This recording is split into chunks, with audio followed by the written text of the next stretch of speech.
ഇന്ന് ഉച്ചയായിട്ട് ഇവിടെ അത്യാവശ്യം നല്ല തണുപ്പുണ്ടായിരുന്നേ. തട്ടി പ്ലേറ്റ് കേട്ടെന്ന് വിചാരിച്ചിട്ടാണോന്ന് അറിയാൻ വയ്യ. എന്നെ കണ്ടപ്പോഴേ അത് സ്ഥലം വിട്ടു. അകത്തെ അടുപ്പാണ് കത്തിച്ച് എല്ലാം കൂടെ പൊളിഞ്ഞ് താഴേക്ക് വീഴുവാകും.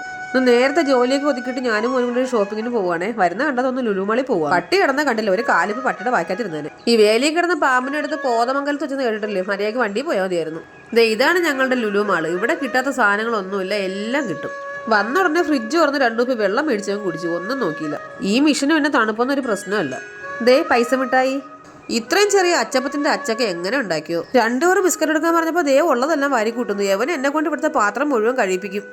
തറയും തുടയ്ക്കേണ്ടി വരുമോ ആവോ. വീട്ടിൽ വന്നിട്ട് സമാധാനമായിട്ട് ഇരുന്നൊരു ഐസ്ക്രീമും കുടിച്ചു.